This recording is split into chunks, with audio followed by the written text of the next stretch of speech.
everyone, welcome back to my channel. It's your girl T, and today's video I'm going to be doing something a little bit different.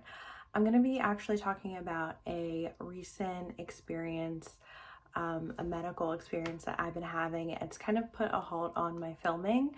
So I just wanted to talk about it in case anyone else has been kind of going through the same thing that I have, or they have experienced it, or they're just looking to get more information on it. It's been a roller coaster of a ride, I can say. So I'm, ashamed that, not ashamed, but I'm sad that this happened, but I am so grateful for everything else I have going on in my life right now and how I still am healthy. And this is definitely not the worst thing that can happen to me, but I am, a little bit bummed out about it. It's not the most exciting thing. So just wanted to talk to you guys about it. I was recently diagnosed with having Bell's Palsy, which is something that can be totally temporary or it could be permanent depending on just how your body is taking it. I am fortunate enough to say that I think I have been progressing so quickly in coming back to my normal self that I don't think I will have any permanent or significant damage for what the diagnosis is. So to kind of go over a little bit about it, to start off, I'll tell you how I figured out that something was up and not right. Whole week leading up to Halloween, because Halloween was on a Saturday this year, and I think nothing can ever just go perfectly right. Halloween was on a Saturday. It's 2020, everything's going horrible. We're in the midst of a pandemic, and the best thing that could happen was Halloween happening on a Saturday. So it's just kind of ironic that like I got this weird like medical thing happen to me. But basically, I first noticed signs of something a week before Halloween. I want to say Sunday into Monday. Monday morning I woke up with neck pain, almost like I kind of slept wrong, which does happen to me a lot. I'm someone who constantly is changing positions when I sleep. I'm not like a sound sleeper at all. And I love super firm pillows, which can be really, really bad for you if you kind of are changing positions a lot and sleeping in awkward positions, which is what I do. So I thought I just slept wrong. And then the whole week, just constant neck pain, particularly on my right side of my body or on my neck. And when I woke up on Friday morning, I thought I had an ear infection along with the neck pain. So I just kind of chalked it up to be, okay, my allergies act up really bad around this time. Fall into winter is like a horrible time of season for me. So I was like, okay, I'm getting an ear infection. I'm gonna have to, eventually go to the doctors. So I just kind of sat still thinking, I had an ear infection. I had a appointment later that day to do a waxing. It was not like a doctor's appointment. I was like on a self-care day. I went to Ulta. I got my wax done. I had my nails did. It was a good day. I was feeling good, besides the fact that I was like, oh my God, my neck hurts so bad. And I'm getting an ear infection on top of it. But I was super stoked. Halloween was the next day. I was going to a Halloween party and I haven't been to one in a very long time. So I had like all these outfit preparations. My hair was done. I was more focused on, what was going to happen tomorrow rather than focusing on my body and what my body was telling me. So I just kind of was, going on through my day as normal. And then I kind of noticed a little bit later that my eye kind of felt like it was sticking. Like if you ever wear really sticky cream shadows, which is what I was wearing that day. I was wearing a Laura Mercier caviar stick, which I don't know if you guys know what they are, but they're the bomb and I'm obsessed with them. But this is what it looks like, and it's literally a stick and it's cream shadow. So I had that on my lid and I was like, oh, okay.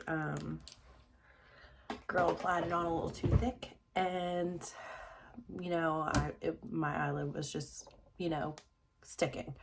So I didn't really think like much of it. And then later that day, I just noticed it was still happening after wearing it for hours, which like I've never had that experience before with caviar sticks. So I didn't really know like what was going on, but something was up.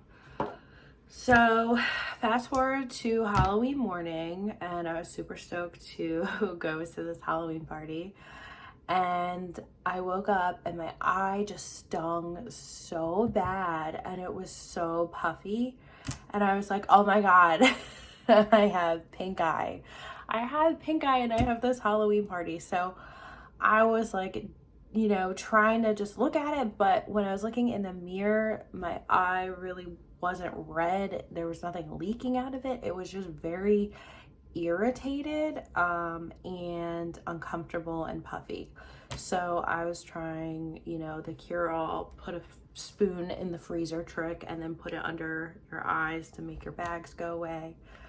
And when I did that, I like noticed that I couldn't close my eye, which really freaked me out. And I told my husband, I was like, I can't close my eye. And he's like, yes, you can do it. And I was like, no, it's really not closing. So I didn't really know what to do. So I just was like, I don't know, like humming around the house, you know, thinking about it, like, what should I do? I didn't know what was going on. And then I was like, I'm just gonna go to the doctors because like I still have this really bad neck pain. I have this ear pain that is like excruciating. It feels like the worst ear infection I've ever had. And now I can't close my eye. So I called my family doctor and they, of course, being a Saturday, close at like 11 o'clock and I'm calling them at 10:30. So they're like, you need to go to urgent care or just go to the ER. So I went to urgent care and I was seen by a doctor there who, I don't know if it was because of like COVID or what was going on, but he didn't really like get too close. He looked at my ear to see if there was fluid, but like overall, he didn't really like try and like touch my face or anything like that to kind of like reassure me that he knew what was happening. So I was kind of freaked out about that. But he was having me do, you know, facial exercises, and I didn't really realize how bad it was until he was asking me to do the exercises. Like he said, close my eyes, and he told me this eye closes, but this eye was remaining completely open. And he said, you know, try and move your eyebrows. And I tried, and I can move my eyebrows pretty well. I've never had like any trouble doing that. I think that's because my facial expressions are, you know, always on point. But yeah, I couldn't raise this eyebrow. And then he's like, well, why don't you try and smile? And I hadn't smiled that morning at all, so I didn't really know what it looked like. But he was like, he just kind of like gave me this look like, oh. He's like, yeah, your smile is really crooked. And I was like, oh my God. Like, what's happening? And he kind of like looked at me, and then he like called in a couple of the nurses, and they were like, well, you have Bell's Palsy. And I was like, well, what is that? I've never heard of that in my entire life. I was honestly terrified that I had had a stroke because high blood pressure runs in my family and my dad has had many strokes. So that was like my main concern. So, you know, I kind of asked him, like, what is that? And he said it's basically, you know, an idiopathic facial paralysis. And I was just like, I was like, so what you're telling me is I woke up on Halloween and half my face doesn't work. And he was like, yeah, pretty much. And I was like, do you have any idea what could have caused this? And he's like, no, idiopathic basically means like we have no idea what causes it. But he said, you know, it's when something, it could either be a virus, stress, you know, physically induced, like if you're exercising too hard or anything like that, or maybe if you slept wrong, could be, you know, the nerve that runs from your spinal cord to your face and like basically connects to, I don't know if it's like your brain or something. I don't know, but it comes out of your spinal cord and it goes and connects to your face. All those nerves in there are inflamed. There's no stimulation happening basically to reach your facial nerves. So whatever you're trying to do, like it's not connecting because it is so inflamed that it's not fitting and it's, you know, just, it's not working. I'm really bad at explaining this, but I will link in a actual definition of what it is. So basically he prescribed me with a steroid to kind of help the inflammation, and he gave me really strong pain medicines. But at that time, I honestly did not feel like I needed the pain medicine. I didn't think it was that bad. And I just know that I don't handle really strong medicines. But I actually ended up going to this Halloween party because, you know, I straight up asked him, I said, is there any reason that I should not go to a Halloween party? And he was like, no, I don't see why not. You know, obviously, you know, don't drink and take pain medicines. And I was like, nah, that's all I needed to know. I'm going, because I had my outfit, I had my hair done, I've been practicing makeup looks all week for this. Like I was ready, I was going no matter what. Fast forward like a week later, I all of a sudden was feeling a little bit better. I didn't have any more of that weird ear pain, and yeah, like my neck pain seemed to be easing up a little bit. It still definitely wasn't comfortable at night, but it seemed like it was getting better. However, all of my facial expressions and my facial movements were still where they were on Halloween. It was very bad. It was not good. So I was getting concerned about that. I wanted to get a second opinion. I went to a neurologist who definitely did confirm that I had Bell's palsy, and that it's just something you have to wait to, it just has to cool down on its own and get out of your system. He said it could take people weeks to get better, it could take them a month, it could take them years, or they could have it forever. He said it all just depends on the person. So hearing that was definitely discouraging, that there was nothing I could honestly really do but to wait it out. And I know like this is so petty to really say, but just like not being able to wake up and like do my makeup, which is like the happiest time of my day. Well, it was hard and I didn't want to go anywhere. I didn't want to see anybody. It was really difficult to just like adjust to that. After that neurology appointment, I was just finishing up the steroid I got from the urgent care. You know, facial paralysis was still in full effect. I went back to work, obviously. I really only took 1 or 2 days off. I kind of realized that after I finished the steroid, the pain just came back. And I mean, it came back full force. unlike anything I ever experienced in my life. Not only was I dealing with my eye not closing and having to constantly put drops in it and wear an eye patch when I was at home just so my eye would not dry out and get infected. I was now dealing with intense neck pain, way more intense than it was when it started, and my ear pain was excruciating.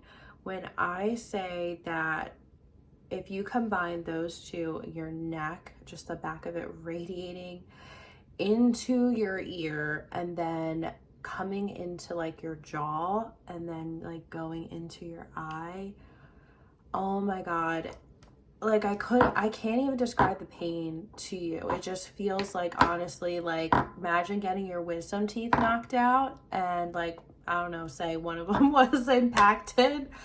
And I can honestly attest because I had like really bad impacted wisdom teeth.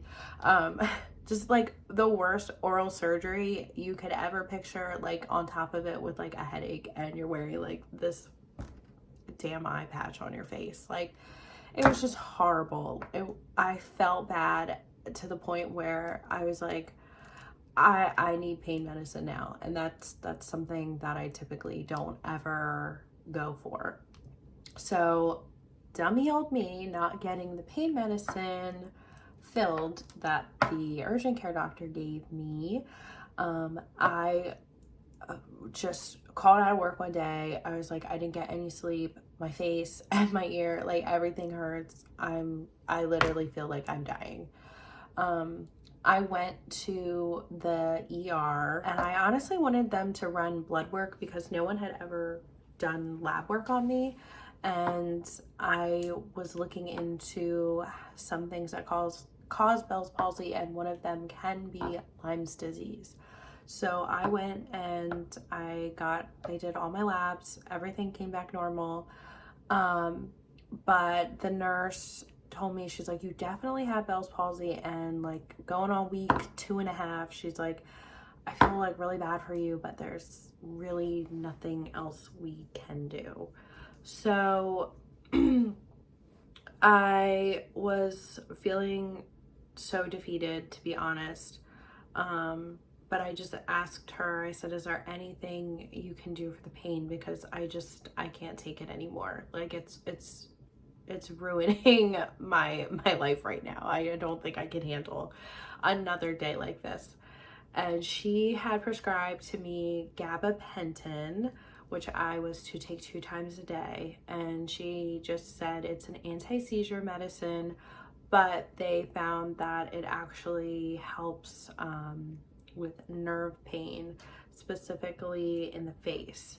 So I went and I took that, and she also prescribed me an antiviral, which she said that the urgent care doctor should have done from the beginning. So if you're ever experiencing this, know to ask for antivirals and either a steroid, or if you're in pain, this gabapentin stuff. Because I kid you not, I was a totally different person the next day. Like in less than 24 hours of taking the 2 doses of gabapentin, I slept like I had never slept since being diagnosed with Bell's palsy. And I was able to go to work. I was able to function. My mood was like a complete 180. I kid you not. It literally saved me. So I was on the antiviral and the gabapentin for a week. I can get the gabapentin refilled if I need it, but I honestly have not even finished the bottle that she gave me. Like I said, I don't really like to dabble in pain medicine, but it's not a narcotic, so it doesn't make you feel dizzy or sick or anything, or drowsy, anything like that. At least for me, there are some side effects on the bottle, but it really did help me. And I finally think when the pain management was happening and everything was under control, I could finally focus on what was going to help me get through the facial paralysis part of it. And that was honestly just looking up physical therapy videos on YouTube, facial exercises to help Bell's palsy. And I practice them in the mirror religiously every day. And since I've been doing that, it has gotten so much better.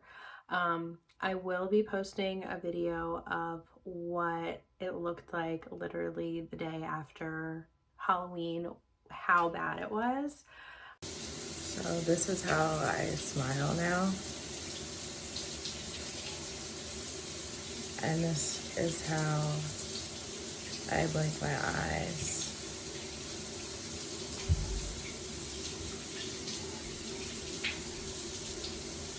This is how I raise my eyebrows.